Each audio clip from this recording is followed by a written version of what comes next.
Hello guys. Welcome to पहलवान recipe classes.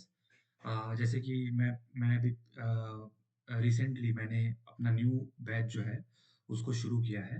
और ये बैच मैं ऑनलाइन एसएपी एफआईसीयू मैं पढ़ाता हूँ। और रिसेंटली मैंने अभी एक बैच शुरू किया है ऑनलाइन एसएपी एफआईसीयू क्लासेस का।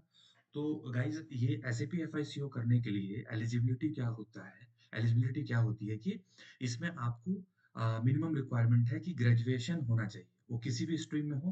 आप एलिजिबल हो ये कोर्स करने के लिए, बट आपके पास ग्रेजुएशन की डिग्री होनी चाहिए। या आपने कॉमर्स में किया हो ग्रेजुएशन, या आपने साइंस में किया हो, या आर्ट्स में किया हो। लेकिन आपके पास वो होना चाहिए, ग्रेजुएशन की डिग्री।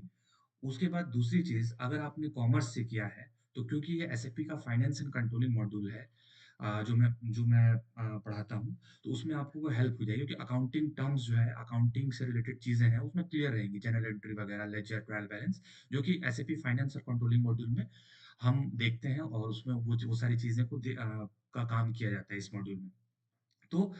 तो या अभी बहुत सारे मतलब अगर कोई स्टूडेंट हैं जो जिनका अकाउंटिंग बैकग्राउंड नहीं है, जिनका साइंस का बैकग्राउंड है ग्रेजुएशन में, या जिनका आर्ट्स का बैकग्राउंड है ग्रेजुएशन में, ठीक है, वो लोग और ये कोर्स वो करना चाहते हैं एसएपी का एफएससी मॉड्यूल, तो मैं कुछ बेसिक टर्म्स, बेसिक अकाउंटिंग का एक लेके आया हूँ। कुछ चीजें, कुछ टॉपिक्स, ये आप अगर देख लोगे तो आपको एक आइडिया लग जाएगा, और आपका आपका जो है कॉन्सेप्ट जो है अकाउंटिंग का वो क्लियर हो जाएगा। और इसको करने के बाद मैं आपको ये रिकमेंड करूंगा, आप ये मेरे मैं आज का जो मेरा जो वीडियो है आप ये देखिए, इसमें मैं आज meaning and objective of accounting पढ़ाऊंगा। ठीक है, मीनिंग और ऑब्जेक्टिव क्या है अकाउंटिंग का, उसके बाद मैं आपको बताऊंगा बेसिक अकाउंटिंग टर्म्स, इसमें कैपिटल क्या होता है, ड्राइंग्स, एसेट लायबिलिटीज क्या होती है ये बताऊंगा, फिर मैं अकाउंटिंग प्रिंसिपल्स बताऊंगा, फिर मैं डबल एंट्री सिस्टम बताऊंगा ये क्या होता है, उसके बाद मैं अकाउंटिंग साइकिल बताऊंगा, analysis of analyse business transaction से लेके general entry, ledger, preparation of trial balance, और उसके बाद trading account, profit and loss and balance sheet. तो ये सारी चीजें को अगर आप ये मेरा वाला आज का वीडियो अगर आप देखोगे तो ये चीज मैं सब बताऊंगा, इससे आपको अकाउंटिंग का आइडिया लग जाएगा। तो उसके बाद ये आप समझ के, मैं ये समझने के बाद आप मेरा कोर्स जो है वो ज्वाइन कर सकते हो और कर सकते हो। ये तो रह हो गई मेरे कोर्स से रिलेटेड। अगर आप इंटरेस्टेड हो, दूसरे स्ट्रीम से हो, और आपको मेरा कोर्स एसएपी एफआईसीयू करना है तो भी आप कर सकते हो। और या कोई ऐसे लोग हैं जो अकाउंटिंग को समझना चाहते हैं बेसिक लेवल पे, तो उनके लिए भी ये वीडियो जो है वो बहुत हेल्पफुल होगा, बहुत यूजफुल होगा। तो वैसे वो लोग भी इस वीडियो को देख सकते हैं पूरा लास्ट तक। तो आइए गाइज, आज का वीडियो हम शुरू करते हैं। तो गाइज, सबसे पहला जो है, meaning and objectives of accounting, मतलब क्या है और इसका उद्देश्य क्या है अकाउंटिंग का। तो भाई सबसे पहला जो है, ये आप ये समझिए, अकाउंटिंग का मतलब ये होता है कि हिसाब किताब। चाहे आप घर में हिसाब किताब कर रहे हो, लेकिन हमें घर में जो हम हिसाब करते किताब करते हैं वो हमें किसी को देना नहीं पड़ता है। लेकिन हम अगर हमने कोई कंपनीज एक्ट के मुताबिक हमने कंपनी रजिस्टर करवा ली है, तो उसका हमें क्या करना पड़ता है, उसका अकाउंटिंग करना पड़ता है, उसका रिपोर्टिंग करना पड़ता है। ठीक है, अकाउंटेंट की मदद से और सीए की मदद से। तो इसमें सबसे पहले हम, इसका मतलब होता है हिसाब किताब, कितना लेन देन हो रहा है। जैसे कि एक छोटा सा बिजनेस मैं आपको बताऊं, अगर टी एंड कॉफी का बिजनेस है तो उसमें कितना आप रॉ मटेरियल को खरीद रहे हो टी बनाने में, कॉफी बनाने में। फिर जब आप टी बना ले रहे हो तो फिर सेल कर रहे हो तो कितना कस्टमर से पैसा आ रहा है। तो ये सारी चीजों में कितना इनटेक, मतलब बिजनेस में जो आपका छोटा सा बिजनेस है इसमें कितना पैसा आ रहा है, कितना पैसा जा रहा है।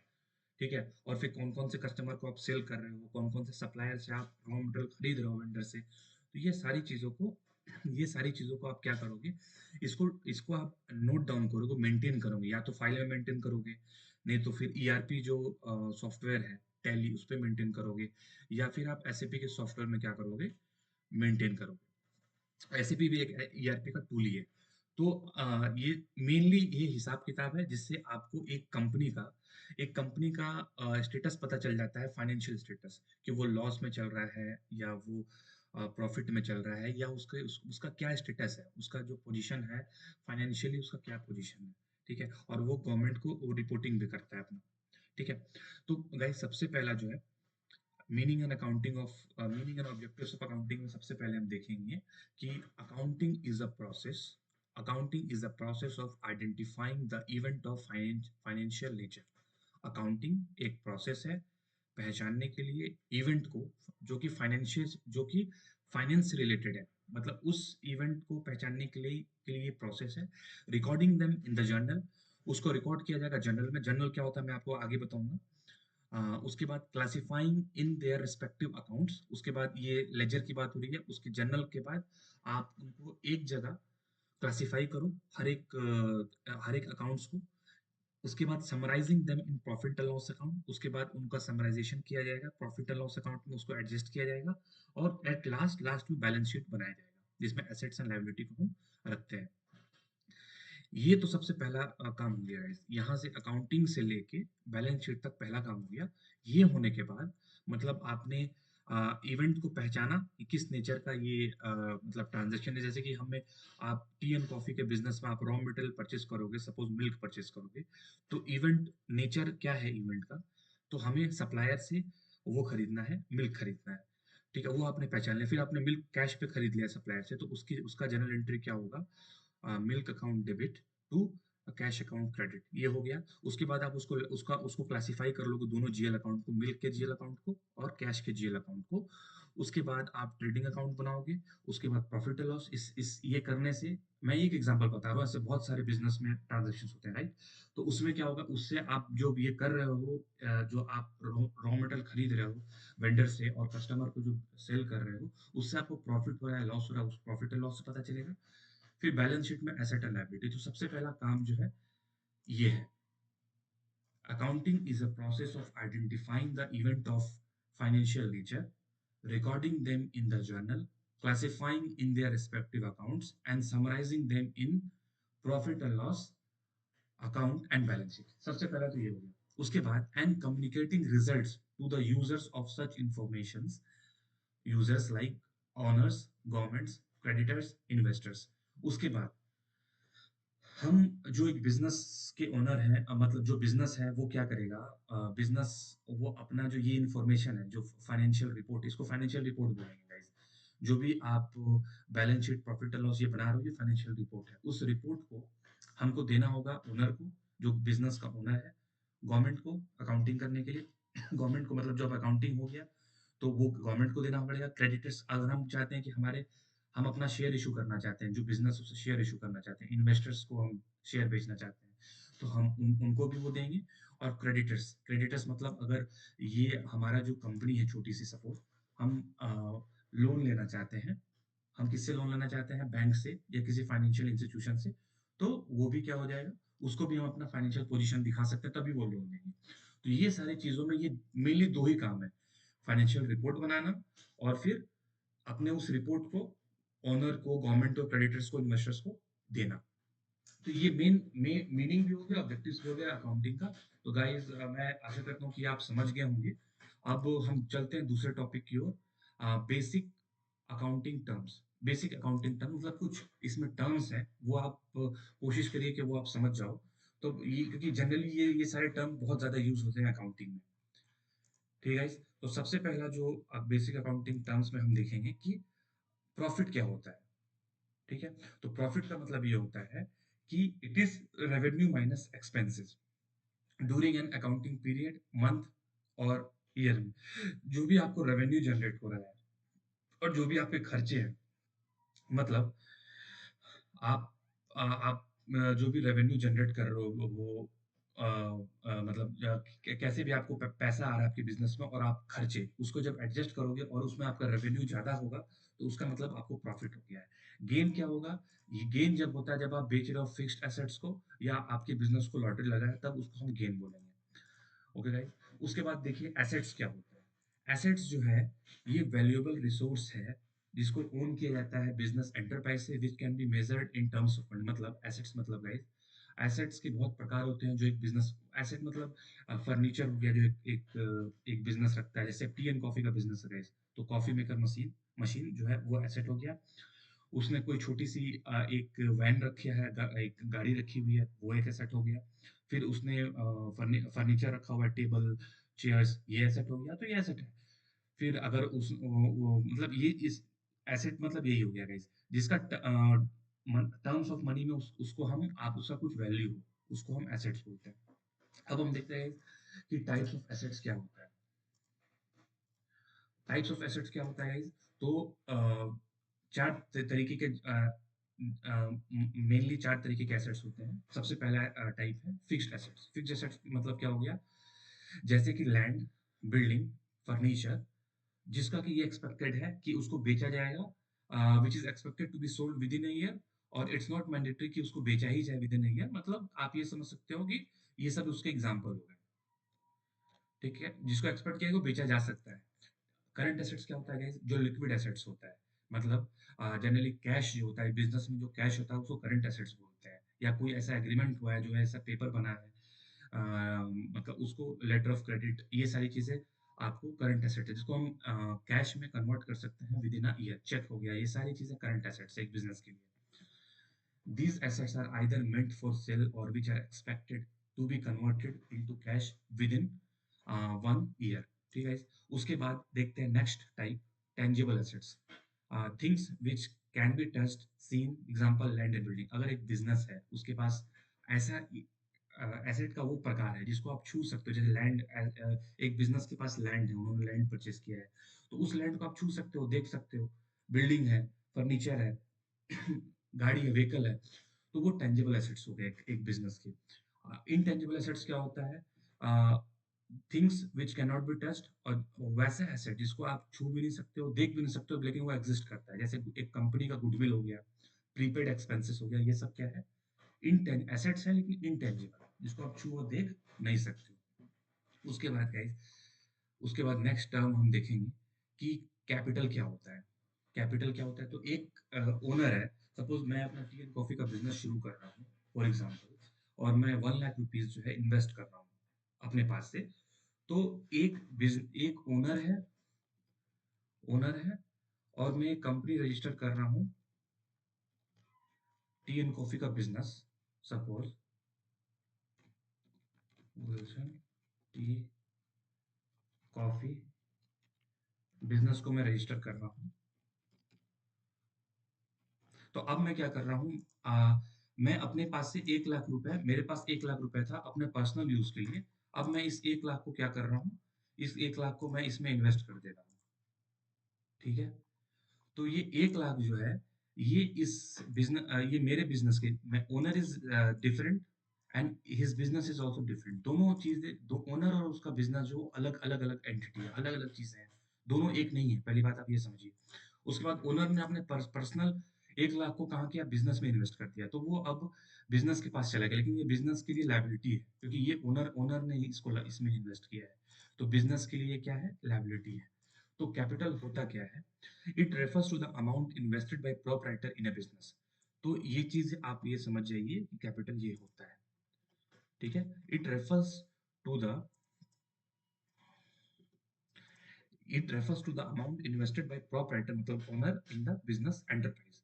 अब कैपिटल का फॉर्मूला क्या होता है गाइस? कैपिटल मतलब ये होता है कि एसेट्स में से आप लायबिलिटी हटा दो तो कैपिटल वैसे भी निकल जाएगा। मतलब आपके पास जितने एसेट्स हैं, मतलब आप सपोज, मैं एक एग्जांपल आपको आगे बताऊंगा, ये मैंने आगे बताया हुआ है कि मतलब आप सपोज 1 लाख इन्होंने लगाया, और इनके पास 2 लाख का एसेट है, और उन्होंने लोन लिया है। उन्होंने लोन लिया हो, मतलब मैं आपको इसका एग्जांपल आगे बताता हूँ, मतलब इसका अभी ये फॉर्मूला आप ध्यान में रखिए, इसका मैं आपको प्रैक्टिकल एग्जांपल में नीचे बताऊंगा। तो ये फॉर्मूला है, अगर आपको लायबिलिटी का फॉर्मूला निकालना है तो लायबिलिटी इधर चला जाएगा, तो लायबिलिटी इज इक्वल टू हो जाएगा एसेट प्लस कैपिटल। और एसेट निकालना है तो एसेट इज इक्वल टू हो जाएगा कैपिटल प्लस लायबिलिटी। इस तरह से तीनों फॉर्मूला अपने को इस एक फॉर्मूला से वी कैन गेट तीनों फॉर्मूला। उसके बाद गाइस हम ये देखते हैं, ड्राइंग का टर्म बहुत ज्यादा यूज होता है। ड्राइंग क्या होता है, मान लीजिए इस 1 लाख में से बिजनेस ने अ, क्या किया, बिजनेस ने कैपिटल है, बिजनेस ने सेल किया, और सेल करने से उसको प्रॉफिट, उसको जो है रेवेन्यू जनरेट हुआ 10,000 का कैश। रेवेन्यू जनरेट हो गया 10,000 का। अब इस 10,000 में ओनर ये बोल रहा है कि मुझे 5,000 में पर्सनल यूज के लिए यूज करना चाहता हूँ। ठीक है, बोल रहा है 5,000 मुझे पर्सनल यूज के लिए यूज करना है। तो ये जो 5,000 वो यूज़ करेगा पर्सनल यूज़ के लिए, उस टी एंड कॉफ़ी के बिज़नेस से फॉर एग्ज़ाम्पल 10,000 का रेवेन्यू जनरेट हुआ, ठीक है? लेकिन ये बिज़नेस का है, ये ओनर का नहीं है, ठीक है? ये बिज़नेस का रेवेन्यू है।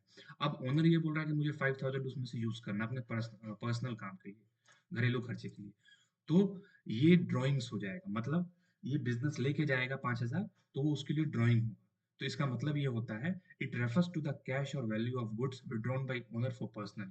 अगर वो बिज़नेस से कुछ भी कोई भी गुड्स वस्तु या कैश लेके जा रहे हैं अपने पर्सनल यूज के लिए, अगर सपोज फर्नीचर एनीथिंग वो लेके जा रहे हैं, तो उसको हम ड्राइंग्स बोलते हैं, ठीक है? फिर अब लाइबिलिटीज क्या होता है? लाइबिलिटी का मतलब ये होता है कि एक तरह का हम बोल सकते हैं लाइबिलिटी मीन्स कर्ज। कर्ज और जो हमने पैसा उधार लिए हैं या जो भी चीजें हमने उधार लिए हैं, कर्ज लिए हैं, उसको लाइबिलिटी बोलते हैं। It refers to the amount which firm owes to the outsiders. ये रेफर करता है उस पैसे को या उस मतलब जो भी जो भी फर्म को या बिजनेस को देना है आउटसाइडर्स को, expecting the amount own to the proprietor. लेकिन ये कैपिटल का अमाउंट के अलावा कैपिटल का अमाउंट को इसमें हम नहीं ये करेंगे, ठीक है? अब मैंने अभी आपको बता दिया बेसिक अकाउंटिंग टर्म्स, ये सारा मैंने आपको समझा दिया। अब हम चलते हैं नेक्स्ट टॉपिक में, टॉपिक 3, अकाउंटिंग प्रिंसिपल्स। ये बहुत इंपॉर्टेंट है गाइस, ये अकाउंटिंग प्रिंसिपल आप समझ जाइए, ये बहुत ही ज्यादा इंपॉर्टेंट है। इसमें सबसे पहला जो अकाउंटिंग प्रिंसिपल है वो है business entity concept. Business entity concept, इसका मतलब क्या होता है? इस कॉन्सेप्ट के हिसाब से, ये जो मैंने यहाँ भी आपको एग्जांपल दिया है, ये इसको मैं नीचे ले आता हूँ, बिजनेस एंटिटी कॉन्सेप्ट को। हाँ, इस कॉन्सेप्ट के हिसाब से क्या होता है कि एक ओनर है, उसने एक बिजनेस को एक बिजनेस ओपन किया, एक कंपनी रजिस्टर किया, फर्म रजिस्टर किया, बिजनेस ओपन किया।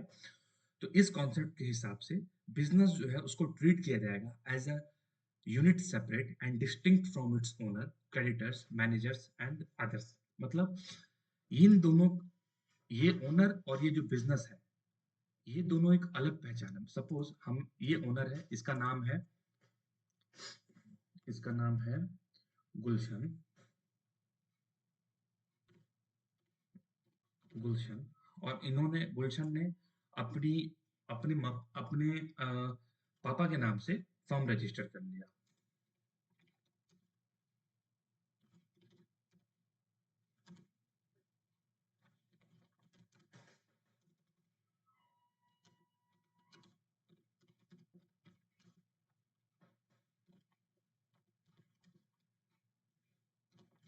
तो ये एग्जांपल समझिए कि ओनर है गुलशन और इन्होंने अपने पापा के नाम से एक जो उनका बिजनेस है उसको रजिस्टर कर लिया as per the companies act India में।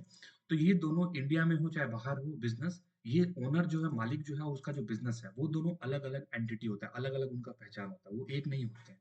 तो इसलिए कभी, या जो पैसा इन्वेस्ट कर रहे हैं वो भी एक नहीं है, या जो मैनेजर्स हैं वो भी ओनर से अलग चीज अलग उनकी पहचान है, और उनका जो बिजनेस उसकी पहचान अलग है। तो ये आप बिल्कुल समझ जाइए, इसको आप बिल्कुल ध्यान में रखिएगा कि अ, ये ओनर और उसका जो बिजनेस है वो दोनों अलग है, इसमें कंफ्यूज नहीं होना है।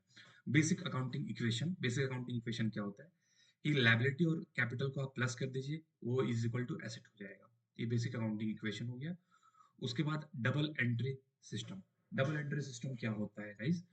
ये चौथा टॉपिक हम देख रहे हैं, डबल एंट्री सिस्टम। ये गाइस बहुत ही इजी है, पहले आप इसका डेफिनेशन देखिए। It is an accounting system which affects at least two accounts simultaneously with every transaction. Two such examples are debit and credit. तो गाइस, हमेशा एक डुअल इफेक्ट होता है, दो इफेक्ट होता है। जब भी आप कोई सामान खरीदोगे या बेचोगे, मान लीजिए आपको आपके पेरेंट्स ने 100 रुपीज दिया और उन्होंने बोला कि आप जाके मार्केट से आप राइस परचेज करके लाओ 1 केजी। तो आप मार्केट गए, तो क्या आपको जो वेंडर है, सप्लायर है, क्या आपको राइस 1 केजी जो है वो क्या आपको फ्री में दे देगा, या उसके उसके रिटर्न में आपसे कैश लेगा? वो आपको राइस देगा, तो आप उससे राइस मांगोगे तो आप उसको कैश कैश दोगे, राइट, रिटर्न में। तो दो दो दो इफेक्ट हो रहा है, ये सिंगल इफेक्ट नहीं है। आप जो ये ट्रांजैक्शन हो रहा है, आप जो चावल खरीद रहे हो, तो आप उससे चावल खरीद रहे हो और उसको रिटर्न में पैसा दे रहे हो, तो दो चीज हो रहा है। आप सप्लायर से चावल खरीद रहे हो और उसको रिटर्न में पैसा दे रहे हो, तो दो चीज हो रहा है। तो यही यहाँ पे बोला जा रहा है, कोई भी ऐसा ट्रांजेक्शन, छोटे बिजनेस में, बड़े बिजनेस में, आप सोच सकते हो जिसमें डुअल इफेक्ट होगा। मान लीजिए आपने उस सप्लायर से राइस को उसने बोला कि 150 रुपीज केजी का राइस है और आपके पास 100 रुपीज ही है, तो आप उसको अगर ये बोल सकते हैं, अगर वो आपका नॉन वेंडर है और वो एग्री करता है कि क्या आप क्रेडिट में लोगे, अगर वो एग्री कर जाता है ठीक है आप 50 रुपीज बाद में दे देना, तो वो भी सही है। लेकिन 50 रुपीज आपके ऊपर लोन चढ़ गया, आपको वो रिटर्न करना है। इसमें भी डुअल इफेक्ट है, आपने राइस तो ले लिया, 50 रुपीज आपके पास का, लेकिन 50 रुपीज आपको बाद में रिटर्न करना है। तो वो आप जब उसको बाद में वापस करोगे तो हमेशा जो है, हमेशा जो है, सपोज यहाँ पे दो एक्सपेक्ट मैं आपको समझा देता हूँ। अगर आपने कैश में लिया, सपोज आपके पास कैश है, तो राइस अकाउंट एंट्री क्या होगी, rice account debit to cash account credit. अगर आपने कैश में लिया, अगर आपने क्या लिया, अगर आपने लोन में लिया, तो सेम राइस अकाउंट डेबिट हो जाएगा, क्योंकि राइस तो आपके पास आ रहा है, लेकिन यहाँ पे लाइबिलिटी इंक्रीज हो जाएगा। लाइबिलिटी क्या, vendor account, vendor account credit, loan to vendor account, ये क्रेडिट हो जाएगा। ठीक है, लोन टू वेंडर अकाउंट यहाँ पे क्रेडिट हो जाएगा। ठीक है, तो ये इसी तरह से आप बड़े बड़े बिजनेस को भी कर, जैसे कि अब आपका टी एंड कॉफी का बिजनेस है, आप टी सेल कर रहे हो, तो सेल सिर्फ आप टी दे रहे हो तो रिटर्न में कैश पैसा भी ले रहे हो, या आप उसको बोल रहे हो ठीक है मैं क्रेडिट पे आपको पिला रहा हूँ, बाद में पैसा दे देना, तो उसमें भी वही वही इफेक्ट है। तो मतलब हर एक बिजनेस अकाउंटिंग सिस्टम में हर एक बिजनेस ट्रांजेक्शन का दो इफेक्ट होगा, एक डेबिट और एक क्रेडिट। ठीक है, तो गाइस ये हो गया। अब उसके बाद ये सबसे, अब हम देखते हैं अकाउंटिंग साइकिल, जो मैंने इसको डिजाइन किया है, इसलिए मैंने अपना नाम दिया पहलवान सरस अकाउंटिंग साइकिल। तो गाइस इसमें हो क्या रहा है, तो इसमें हो ये रहा है गाइस, सबसे पहले कोई भी बिजनेस ट्रांजैक्शन हो उसको आपको एनालाइज करना होगा कि उसका नेचर क्या है। जैसे एक टी एंड कॉफी का बिजनेस है और हमें रॉ मटेरियल परचेज करना है, तो टी एंड कॉफी के बिजनेस में रॉ मटेरियल हमारा क्या होगा, मिल्क, टी लीव्स, शुगर, ये सारा हमारा रॉ, तो हमको बिजनेस ट्रांजेक्शन को पहले एनालाइज करना है। हमने एनालाइज कर लिया, उसके बाद हमको पोस्टिंग करना है जर्नल एंट्री को। जर्नल एंट्री हमने क्या पोस्ट किया, रॉ मटेरियल हमने परचेज किया, raw material account debit to cash account. ठीक है, वेंडर से परचेज किया हमने। उसके बाद हमको क्लासिफाई करना है रॉ मटेरियल के अकाउंट को और कैश के अकाउंट को अलग अलग अलग अलग हेड पे रखना है। देखना है कि रॉ मटेरियल का टोटल बैलेंस कितना आ रहा है और कैश का कितना आ रहा है। उसके बाद हमको ट्रायल बैलेंस करना है, ये मैं बताता हूँ, एक्सप्लेन करता हूँ नीचे कि ये क्या होता है। ट्रेडिंग अकाउंट बनाना है, इससे आपको ग्रॉस प्रॉफिट या ग्रॉस लॉस होता है वो पता चल जाएगा। ट्रेडिंग अकाउंट क्या होता है ये बताता हूँ आगे। Preparation of financial statement, profit and loss and balance sheet account, ये आपको बनाना है। ठीक है, तो अब आप ये देखिए कि सबसे पहला अब मैं इसको एक्सप्लेन करने लगा हूँ एक एक करके कि बिजनेस एनालाइज बिजनेस ट्रांजेक्शन जो होता है, इसको अब आप डिटेल में देखते हैं कि ये क्या चीज है। ठीक है, तो ये देखिए सॉरी, इस स्टेप में हम देखेंगे कि what are the nature of account involve in the business transaction. इसमें हम ये देखेंगे कि किस नेचर का, किस प्रकार का अकाउंट्स जो है वो इन्वॉल्व हो रहा है इस बिजनेस ट्रांजेक्शन। फॉर एग्जांपल कि 10,000 लोन लिया जा रहा है आईसीआईसीआई बैंक से, कैश 10,000 कैश का लोन लिया गया आईसीआईसीआई बैंक से। तो अब ये एनालाइज करना होगा तो इसमें क्या क्या चीजें, कौन कौन सा अकाउंट्स इन्वॉल्व हो रहा है। सो liability is getting increase, liability बढ़ रहा है since loan is being taken. And पहला तो लाइबिलिटी बढ़ रहा है, सेकंड कैश बैलेंस इंक्रीज हो रहा है, कैश आ रहा है, लाइबिलिटी बढ़ रहा है। तो above two accounts identified, first liability, name a loan from ये first liability with the name of loan from ICICI Bank, second asset because cash is current asset and जो कि एसेट आपका बढ़ रहा है। ठीक है, 10,000 और लाइबिलिटी भी आपका इंक्रीज हो रहा है। ठीक है, लोन फ्रॉम एसएससी बैंक करके। Similarly we need to identify the nature of accounts involve first. इसी तरह हमको सबसे पहले पहचानना होगा कि कौन कौन सा नेचर जो है अकाउंट का वो इन्वॉल्व हो रहा है पहले। And it will among only four, और ये जो नेचर ऑफ अकाउंट होगा ये सिर्फ चार चीजों में से ही होगा। एसेट, या तो वो एसेट होगा, नहीं तो लाइबिलिटी होगा, एक्सपेंस होगा, नहीं तो इनकम होगा। अब इस केस में हम देखते हैं, इस केस में हमारा करंट एसेट्स इंक्रीज हो रहा है, कैश इंक्रीज हो रहा है, लोन लिया तो हमने, बिजनेस में कैश आ रहा है, तो हमारा कैश करंट एसेट्स इंक्रीज कर गया। और लाइबिलिटी भी, कर्जा भी इंक्रीज हो रहा है, कर्ज जो है वो भी इंक्रीज हो रहा है, क्योंकि लाइबिलिटी, बिजनेस पे लाइबिलिटी बढ़ गया, क्योंकि ये जो लोन उसको वापस करना है ऐसे बैंक को। या तो वो इनकम होगा गाइज थर्ड, या तो एक्सपेंस होगा, ये भी हो सकता है। तो गाइज ये था एनालाइज बिजनेस ट्रांजेक्शन। उसके बाद हम देखते हैं कि posting of journal entry. Journal entry का डेफिनेशन क्या है, ये होता क्या है। वंस यू आइडेंटिफाइड एक बार आपने समझ गया कि नेचर ऑफ अकाउंट इन्वॉल्व क्या है एज पर जो हमने अबव स्टेप अभी मैंने आपको समझाया, अगला जो है अगला स्टेप ये है कि पोस्टिंग करिए जर्नल एंट्री को। नेक्स्ट स्टेप क्या है कि आप जर्नल एंट्री को पोस्ट करो। It is the act of keeping और making records of any transaction. इसका मतलब क्या होता है? ये एक एक्ट है रखने का और बनाने का, करने का, रिकॉर्ड बनाने का किसी भी ट्रांजैक्शंस का, जो शो करता है कंपनी के क्रेडिट को और कंपनी के डेबिट को, क्रेडिट के बैलेंस को। इसको हम रख के क्या करेंगे? पोस्टिंग करके हमको एक कंपनी का डेबिट और क्रेडिट बैलेंस को पता चल जाएगा कि उस कंपनी में डेबिट बैलेंस कितना है और क्रेडिट बैलेंस कितना है, मतलब प्लस का बैलेंस कितना है और माइनस का बैलेंस कितना है। आप देख लीजिए जैसे कि सैलरी सैलरी दिया जा रहा है, salary account debit to cash account credit, और बैंक से इंटरेस्ट मिला तो इंटरेस्ट अकाउंट क्रेडिट हो गया है और ये कैश अकाउंट डेबिट हो गया। तो गाइस इसमें भी आप अगर आप समझो सैलरी अकाउंट क्या है, तो ये नेचर ऑफ अकाउंट क्या है, एनालाइज करेंगे तो ये एक्सपेंस अकाउंट है और ये करंट एसेट्स है। ये करंट एसेट्स हो गया, ये इनकम हो गया। तो चारों देखो, इस इन चारों ये चारों नेचर ऑफ अकाउंट के अलावा कुछ भी नहीं रहेगा। ठीक है। उसके बाद नेक्स्ट चलते हैं, हम देखते हैं थर्ड जो हम मैंने अपने साइकिल में मैंने आपको एनालाइज बिजनेस ट्रांजैक्शन बता दिया, पोस्टिंग ऑफ जर्नल एंट्री बता दिया। थर्ड साइकिल का जो हमारे साइकिल का जो है अकाउंटिंग साइकिल का थर्ड स्टेप में चलते हैं, लेजर प्रिपरेशन। लेजर प्रिपरेशन क्या होता है? तो बुक्स आर क्लासिफाइड, इसका डेफिनेशन देख रहे हैं हम लेजर प्रिपरेशन का।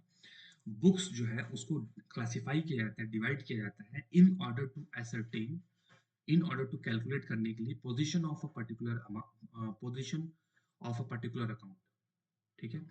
बुक्स को डिवाइड किया जाए, क्लासिफाई किया जाएगा कैलकुलेट करने के लिए कि एक अकाउंट का पोजीशन कितना है, एक पर्टिकुलर अकाउंट में बैलेंस कितना है, डेबिट बैलेंस और क्रेडिट बैलेंस कितना है एक पर्टिकुलर अकाउंट में।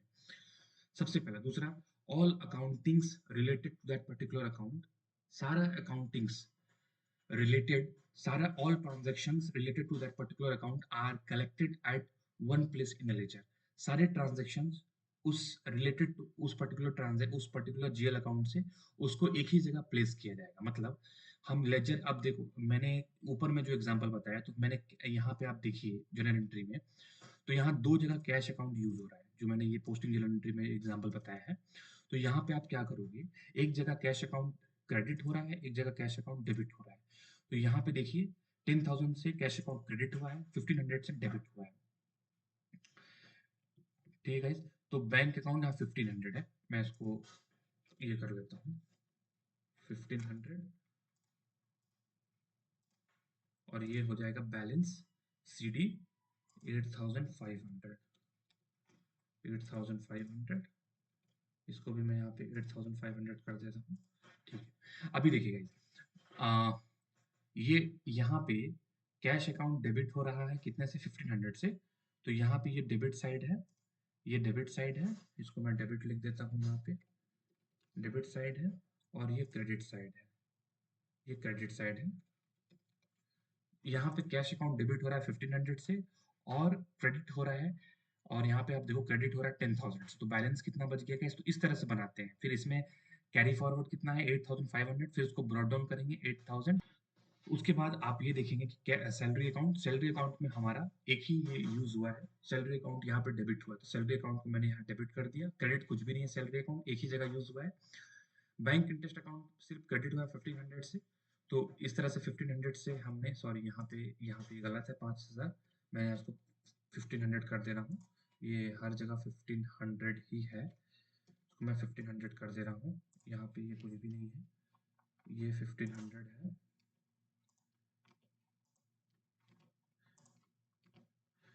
और यहाँ पे भी ब्रॉडबैंड 1500। तो गाइज ये हो गया। तो इस तरह से ये जो इसका फॉर्मेट है लेजर बनाने का, इस तरह से लेजर बनाते हैं अकाउंट्स में। उसके बाद ट्रायल बैलेंस हम देखेंगे कि ट्रायल बैलेंस क्या होता है। अब आप जो हमने ऊपर जो ये काम किया है गाइज, ये हमारा ये 1500 था गाइज, राइट?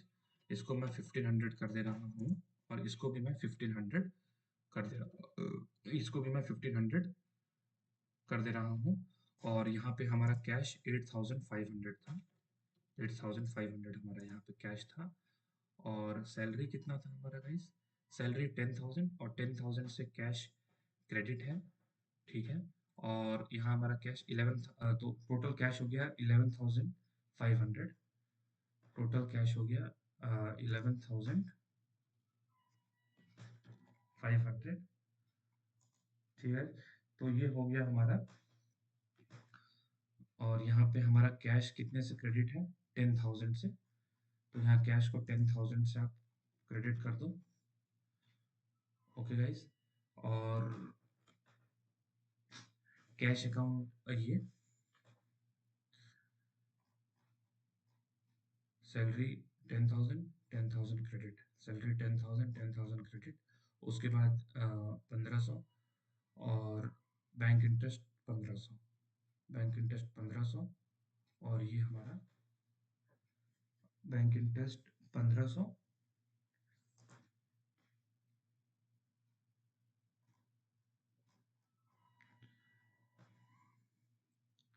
सैलरी 10,000 से क्रेडिट हुआ है, और डेबिट में कैश जो है 1,500 ही है, डेबिट में कैश जो है वो 1,500 ही है गाइस, सॉरी। और ये टोटल हो गया 11,500 हमारे एग्जांपल के हिसाब से, और ये भी हो गया 11,500। तो ये गाइस आप मेरे ऊपर एग्जांपल से ट्रायल बैलेंस ये देखना है कि अमाउंट जितना, ये ट्रायल बैलेंस हम बनाते क्यों हैं? इसमें हमको ये देखना होता है कि डेबिट बैलेंस हमारा मैच करे क्रेडिट बैलेंस से। जैसे ऊपर के आप एग्जांपल में ये देखिए कि यहाँ से आप ये देखो कि कैश का कितना बैलेंस आ रहा है, 8,000। कैश कितना आ रहा है, 8,500। तो यहाँ पे हमने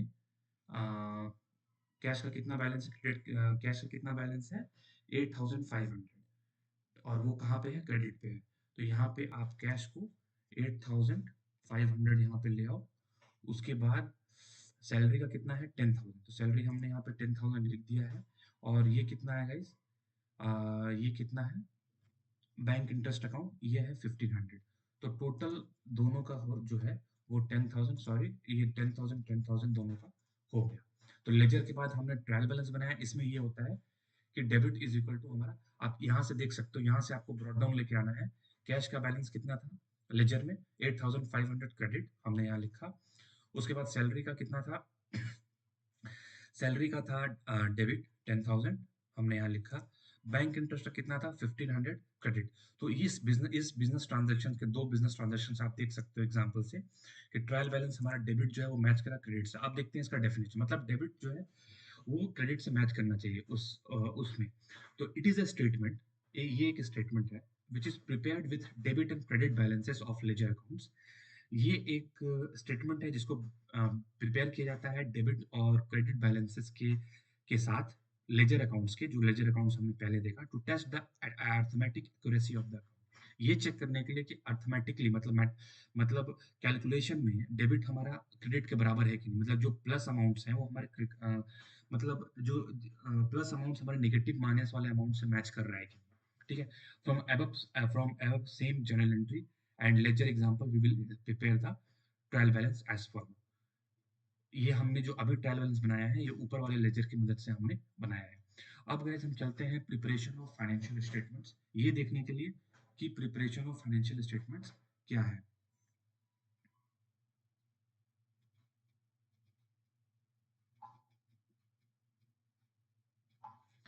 अब देखते हैं हम कि प्रिपरेशन ऑफ फाइनेंशियल स्टेटमेंट क्या है। तो इसमें सबसे पहले हम देखेंगे कि ट्रेडिंग अकाउंट इज यूज। सबसे पहले ट्रेडिंग अकाउंट ये हमारा फाइनेंशियल स्टेटमेंट्स होता है जो कंपनी जो है वो देती है अपने इन्वेस्टर्स को, एक जो बिजनेस जो है बनाती है, देती है अपने इन्वेस्टर्स को। तो सबसे पहला जो है ट्रेडिंग अकाउंट। ट्रेडिंग अकाउंट क्या होता है, तो ट्रेडिंग अकाउंट जो है इसको यूज किया जाता है डिटरमाइन करने के लिए। Guys, मैं ट्रेडिंग अकाउंट को यूज किया जाता है डिटरमाइन करने के लिए ग्रॉस प्रॉफिट को, नहीं तो ग्रॉस लॉस को, एक बिजनेस का जो रिजल्ट्स होता है ट्रेडिंग एक्टिविटी से। तो गाइस सबसे पहले आप ये समझिए, ट्रेडिंग अकाउंट में हम वो सारे डायरेक्ट एक्सपेंसेस को या डायरेक्ट एक्सपेंसेस को डालेंगे या डायरेक्ट रेवेन्यूज को डालेंगे। डायरेक्ट एक्सपेंसेस का एग्जांपल क्या होता है, जैसे हमारा टी एंड कॉफी का बिजनेस है, आप वेजेस दे रहे हो। डायरेक्ट एक्सपेंसेस मतलब जो डायरेक्टली हेल्प कर रहा है आपकी प्रोडक्ट को बनाने में। जैसे टी का बिजनेस है, टी एंड कॉफी का, तो डायरेक्ट वेजेस क्या क्या होगा, डायरेक्ट वेजेस में आपका वेजेस जो आप डेली वेजेस पर अगर बंदे रखे हो काम करने के लिए तो वो वेजेस डायरेक्ट वेजेस होगा।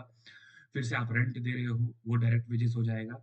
रेंट नहीं लेकिन आप वेजेस दे रहे हो, ये सारा कुछ फिर आप अपना वो मंगा रहे हो, सपोज आप कन्वेंस का कुछ खर्च कर रहे हो, सपोज आपने वेंडर ने आपको भेजा और 100 रुपीज उसने रिक्शा का चार्ज किया कि 100 रुपीज मैं आपको रॉ मटेरियल भेज रहा हूँ, आप 100 रुपीज दे दो। तो ये सारे कुछ डायरेक्ट एक्सपेंसेस होते हैं। तो वो सारे एक्सपेंसेस और वो सारे जो इनकम्स हैं, उसको उसको एडजस्ट करके अगर आपको प्रॉफिट आ रहा है तो वो ग्रॉस प्रॉफिट हो गया, लॉस आ रहा है तो ग्रॉस लॉस हो गया। तो यही चीज, मेन यही चीज है कि उसमें डायरेक्ट एक्सपेंसेस और डायरेक्ट रेवेन्यूज को हम देखते हैं और उससे प्रॉफिट आ रहा है या लॉस आ रहा है। मैं नीचे के एग्जांपल में आपको बताऊंगा, अभी बस आप ये समझिए डायरेक्ट एक्सपेंसेस ट्रेडिंग अकाउंट में आते हैं। अब इसका डेफिनेशन देखते हैं। Trading account is used to determine the gross profit और gross loss of a business which results from the trading activities. Trading activities are mostly related to buying and selling of activities involved in business. ये देखो, ये भी बहुत अच्छा है। Trading account is useful for businesses that are dealing in trading businesses. उसके बाद हम देखते हैं profit and loss account. Profit and loss account क्या होता है? Trading account only discloses the gross profit earned. Trading account जो है वो सिर्फ डिस्क्लोज करेगा जितना भी ग्रॉस प्रॉफिट आपको अर्न हुआ है और या ग्रॉस लॉस आपको इनकर हुआ है, ग्रॉस लॉस आपको हुआ है एक बिजनेस में as a result of buying and selling of goods. ठीक है। इन दिस, इसमें प्रॉफिट, लेकिन प्रॉफिट एंड लॉस अकाउंट में हम क्या देखेंगे ना, in this we include only like trading account में we include only direct expense like wages and few things only, conveyance वगैरह, फ्रेट वगैरह, उसको हम इंक्लूड करते हैं। जबकि however a businessman is more interested in knowing the net profit. लेकिन एक बिजनेसमैन जो होता है या ओनर होता है, इन्वेस्टर्स होते हैं, उन वो इसमें भी इंटरेस्ट होते हैं कि नेट प्रॉफिट कितना अर्न हुआ, नेट लॉस कितना हुआ है during the year in an accounting period, which we can get from profit and loss account. एक ईयर में या एक मंथ में जो कि हमें मिला, हम पा सकते हैं from the profit and loss account से ही हमें पता चलेगा। मैं नीचे के एग्जांपल में आपको बताऊंगा, अभी बस मैं आपको ये बता दे रहा हूँ, डेफिनेशन बता रहा हूँ। उसके बाद बैलेंस शीट अकाउंट में देखते हैं। बैलेंस शीट अकाउंट क्या होता है? आफ्टर कैलकुलेटिंग द, कैलकुलेट करने के बाद नेट प्रॉफिट या नेट लॉस को एक बिजनेस का, एक बिजनेस एंटरप्राइज का businessman would like to know, businessman जो वो जानना चाहेगा exact financial position of his business. For this purpose, a statement is prepared which contains all the assets and liabilities of the business. तो एक businessman है, owner, investors वो जानना चाहिए कि एग्जैक्ट पोजीशन कितना है, एग्जैक्ट पोजीशन कितना है एक बिजनेस का। तो इसलिए एक स्टेटमेंट बनाया जाता है जिसमें एसेट्स और लायबिलिटी, मतलब बैलेंस शीट में एसेट्स होगा और लायबिलिटीज होगा, जिससे एग्जैक्ट फाइनेंशियल पोजीशन समझ में आ जाएगा इस स्टेटमेंट से, बैलेंस शीट के स्टेटमेंट से। अब कहीं हम एक काम करते हैं, ये जो मैंने आपको साइकिल बताया है, एनालाइज से लेके बैलेंस शीट तक, जो ऐसे ये साइकिल जो ये मैंने बताया है, इसको अब हम प्रैक्टिकल करते हैं। कुछ बिजनेस ट्रांजैक्शंस मैं बताता हूँ और उसके साथ मैं एक्सप्लेन करता हूँ right from the business transaction और posting of journal entries, ledger preparation, preparation of trial balance, preparation of trading account, preparation of profit and loss and balance sheet account. तो ये साइकिल का हम प्रैक्टिकल करेंगे। सबसे ये आप देखिए, सपोज एक Gulshan tea and snacks business है। Gulshan invested 5 lakh cash as capital. Gulshan ने इन्वेस्ट किया 5 लाख कैश को एज अ कैपिटल। उस गुलशन ने परचेज किया tea machine maker furniture with cash. इतना गुलशन ने फिर क्या किया, टी मेकर मशीन और फर्नीचर खरीदा 1 लाख का। फिर गुलशन ने लोन लिया ICICI बैंक से 50,000 का। उन्होंने सैलरी दिया अपने एम्प्लॉयज को 30,000। इंटरेस्ट रिसीव हुआ बैंक से 1,000 जो कि इनकम है। और रॉ मटेरियल परचेज किया 1 लाख का और सेल किया 2 lakhs उन्होंने। ठीक है। अब सबसे पहले तो आप इसको एनालाइज करना होगा, तो मैं इसको एक्सप्लेन नहीं कर रहा हूँ, ये खुद से आप एनालाइज कर सकते हो कि गुलशन ओनर है, उनका बिजनेस है गुलशन टी एंड स्नैक्स बिजनेस जो है। अब उन्होंने अपने पर्सनल 5 lakhs को उसमें इन्वेस्ट किया, तो वो कैपिटल हो गया बिजनेस के लिए। तो गाइज सबसे पहला जो एंट्री है वो देखिए। अब हम चलते हैं पोस्टिंग ऑफ जर्नल एंट्रीज में। सबसे पहले आप सबको एनालाइज कर लीजिए जो मैंने बताया है, ये सब, इन सबको एनालाइज करना होगा कि दो अकाउंट क्या क्या इन्वॉल्व हो रहा है, समझना होगा। अभी दूसरा देखिए, सबसे पहले चलिए एक एक करके हम देखते हैं। तो ये हमने समझा कि कैश इन्वॉल्व हुआ है, तो कैश आ रहा है बिजनेस में, कैश अकाउंट डेबिट और कैपिटल अकाउंट क्रेडिट। तो अकाउंटिंग का रूल होता है गाइस, एसेट का अकाउंटिंग क्या हम डेबिट करेंगे और क्या क्रेडिट करेंगे। तो एसेट, लाइबिलिटी, इनकम,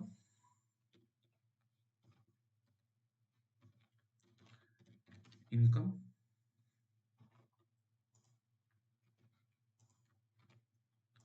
एक्सपेंसेस।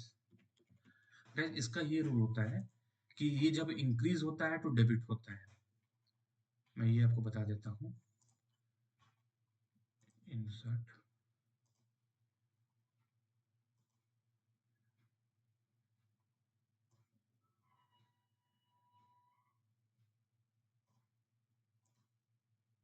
ये दोनों जब इंक्रीज होता है तो डेबिट होता है, डेबिट होता है, और ये दोनों जब डिक्रीज होता है तो क्रेडिट होता है। ये दोनों जब डिक्रीज होता है तो क्रेडिट होता है।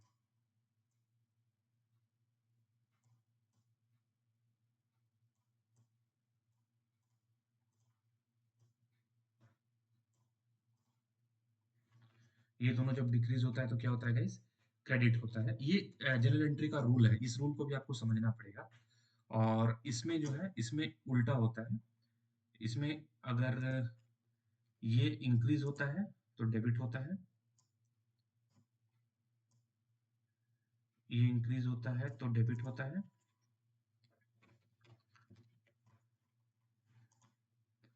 और डिक्रीज होता है तो क्रेडिट होता है। ये इंक्रीज होता है तो सॉरी, ये इंक्रीज होता है तो क्रेडिट होता है, और डिक्रीज होता है तो डेबिट। इसका रूल उल्टा है। तो पहले आप नेचर ऑफ अकाउंट को समझ जाइए, फिर उसके साथ जनरल एंट्री का रूल पे बैठा दीजिए उसको।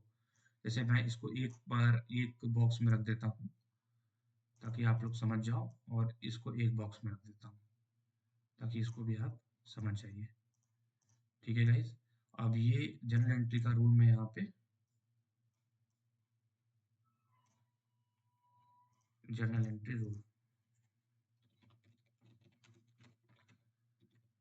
जनरल एंट्रीज रूल, बस इस रूल को आप याद रखो। उसके बाद आपको कुछ भी नहीं समझ याद करना, गोल्डन रूल बहुत सारे रूल्स है। ये एक सिंपल सा रूल है, इसको याद कर लीजिएगा आप, वो आप समझ जाओगे। बस ये चार प्रकार होते हैं, चार टाइप्स होते हैं एक अकाउंट के। वो चारों टाइप्स को आप समझ जाइए, वो आप टाइप्स समझ जाओगे तो फिर आप क्या कर सकते हो, आप उसको फिर इसमें फिट कर सकते हो। ठीक है, उसके बाद आप जनरल एंट्री कर सकते हो। जैसे सबसे पहला आप ये समझो कि कैश आ रहा है बिजनेस में, और वो कैपिटल है, मतलब वो एक एक लाइबिलिटी है बिजनेस के लिए, क्योंकि बिजनेस गुलशन ओनर जो है वो 5 लाख कैश इन्वेस्ट कर रही है अपने बिजनेस में। तो बिजनेस में क्या हो रहा है, बिजनेस में एसेट बढ़ रहा है और लाइबिलिटी जो है वो भी बढ़ रहा है। तो एसेट बढ़ता है तो क्या होता है, डेबिट होता है। और कैपिटल बढ़ता है तो क्या होता है, देखो लाइबिलिटी बढ़ता है तो वो क्रेडिट होता है। ठीक है गाइस, हमने यहाँ पे रूल लगा दिया। उसके बाद about T maker machine and furniture with cash. ठीक है, अब बिजनेस में क्या हो रहा है, बिजनेस में टी मेकर मशीन और फर्नीचर को खरीदा जा रहा है। तो टी मेकर मशीन और फर्नीचर बिजनेस में आ रहा है, और कैश बिजनेस से जा रहा है। तो एसेट, कैश क्या है, एसेट है, और टी मेकर मशीन भी एसेट है। तो एक एसेट बढ़ रहा है, फर्नीचर टी मेकर मशीन बढ़ रहा है तो वो डेबिट हो जा रहा है, और एक एसेट घट रहा है, कैश घट रहा है तो क्रेडिट हो जा रहा है। उसी तरह गाइस लोन है, लोन लोन लिया गया आईसीआईसीआई बैंक से। तो लोन लिया गया तो मतलब कैश आया बिजनेस में 50,000 कैश मिला, और कर्ज बढ़ गया, लाइबिलिटी बढ़ गया। तो कैश बढ़ा, एसेट बढ़ा तो डेबिट, लोन बढ़ा तो क्रेडिट। तो कैश अकाउंट तो ऐसे से लोन अकाउंट क्रेडिट। उसी तरह सैलरी दिया गया, ये इसके बाद ये देखिए, salary paid to employees, salary दिया गया तो कैश दिया गया, तो कैश बिजनेस से चला गया, और सैलरी का नेचर होता है एक्सपेंस। इस तरह से पहले आपको नेचर समझना होगा। सैलरी का नेचर क्या है, सैलरी का नेचर जो है एक्सपेंस, एक्सपेंस बढ़ता है तो डेबिट हो जाएगा। कैश घटा, कैश गया बिजनेस से तो क्रेडिट हो जाएगा। उसके बाद इंटरेस्ट रिसीव्ड, इंटरेस्ट रिसीव हुआ, तो अब इंटरेस्ट रिसीव का नेचर क्या है, इंटरेस्ट रिसीव का नेचर है वो इनकम है। और आपका इनकम बढ़ा तो वो क्रेडिट हो जाएगा, और कैश भी आपका बढ़ा तो वो डेबिट हो जाएगा। तो यहाँ पे ये देखिए, bank account, sorry bank, bank भी आपका एसेट ही है, तो बैंक अकाउंट टू ये इंटरेस्ट रिसीव्ड अकाउंट क्रेडिट। उसके बाद रॉ मटेरियल परचेज किया आपने कैश से, तो कैश इतना गया बिजनेस से, और रॉ मटेरियल एसेट आपके बिजनेस में आ गया।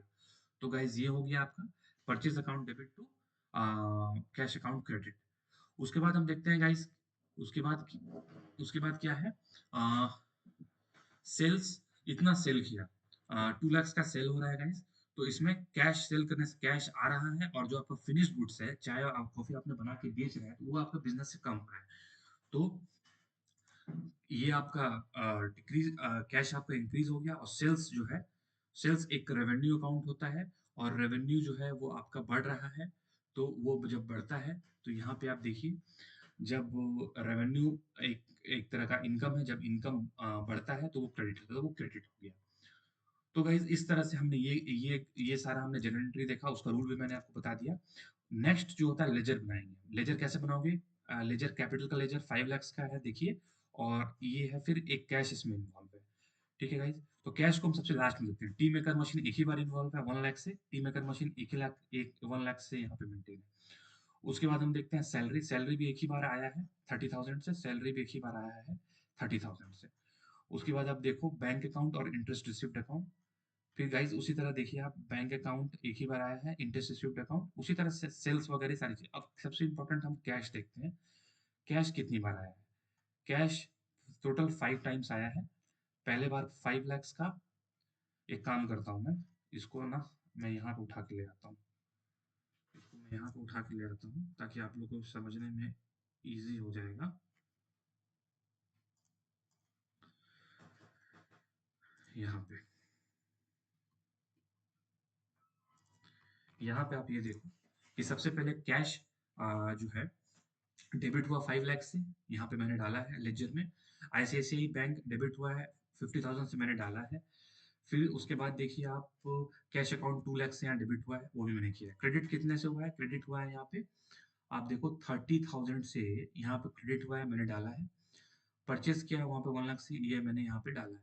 कुछ भी गाइस, एक बार, दो बार, 3 बार, 4 बार, 5 बार, 6 बार, टोटल 6 बार आया है। तो मेरे से एक बार कहीं ना कहीं तो ये मिस हो गया है ना गाइस? तो एक बार कैश अकाउंट 5 lakhs मैंने डाला, 1 लाख मैंने 1 लाख मैंने टी मेकर मशीन जो है गाइस, ये मेरे से टी मेकर मशीन जो है, ये मेरे से रह गया है गाइस, बाई सैलरी, तो बाई टी मेकर मशीन। तो गाइस ये टी मेकर मशीन जो है, मैं यहाँ पे इसको करेक्ट कर देता हूँ, by furniture and T maker machine. ये कितने से हुआ है गाइस? ये हुआ है हमारा 1 लाख से बढ़ रहा है, 1 लाख से बढ़ रहा है। तो ये टोटल जो है, टोटल हमारा 7,50,000 था। और यहाँ पे 7,50,000 में हम इन तीनों को माइनस कर देंगे। 7,50,000 में माइनस दिस,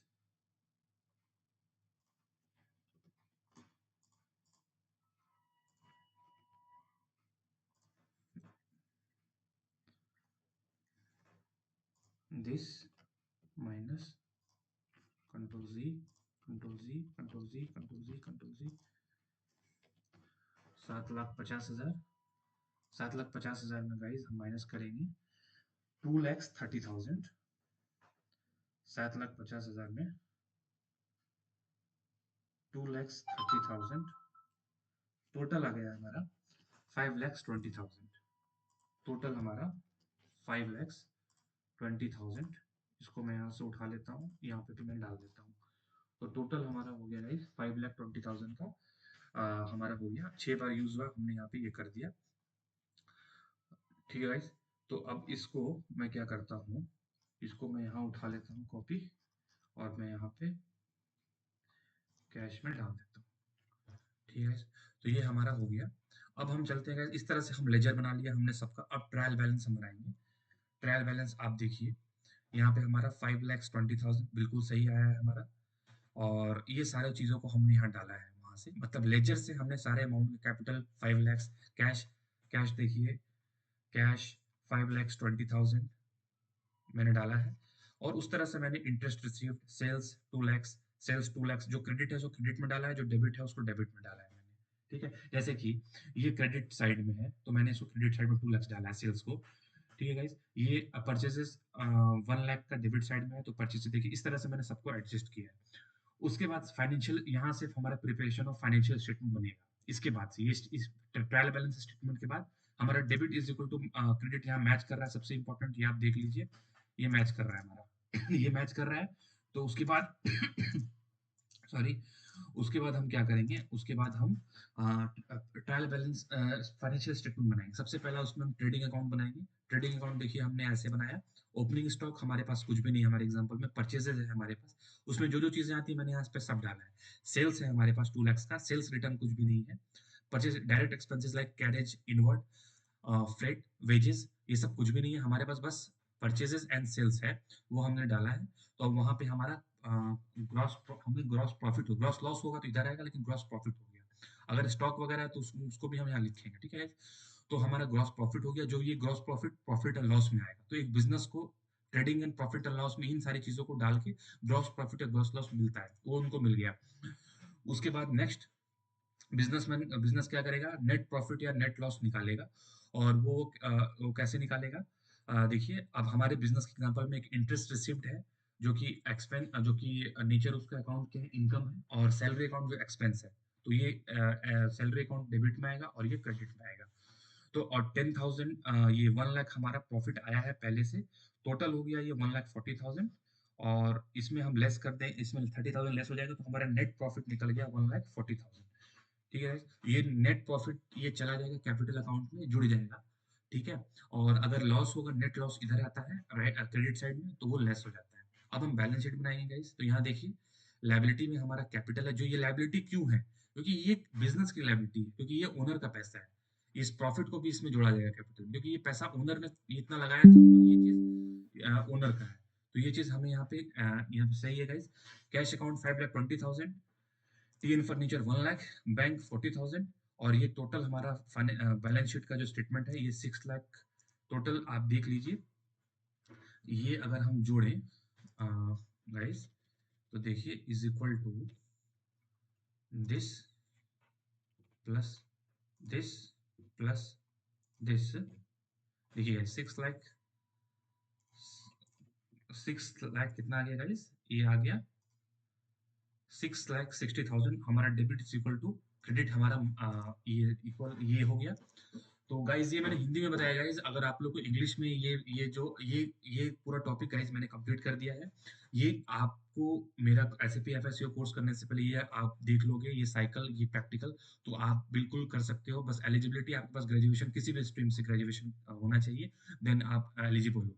ठीक है, तो गाइज मैंने हिंदी में ये पूरा आपको बताया, ये बिल्कुल हेल्पफुल होगा आपको, या क्लास 11 क्लास 12 के स्टूडेंट्स भी देखना चाहें, या कोई भी जिनको अकाउंटिंग बेसिक लेवल पर सीखना है, वो ये कर सकते हैं। और एट लास्ट थोड़ा सा अगर आप और एफर्ट डालना चाहें, थोड़ा सा इसके अलावा भी आप और सीखना चाहें, तो मैं आपको ये रेकमेंड करूंगा, क्लास 11 डीके गोयल को स्टडी कर लीजिए।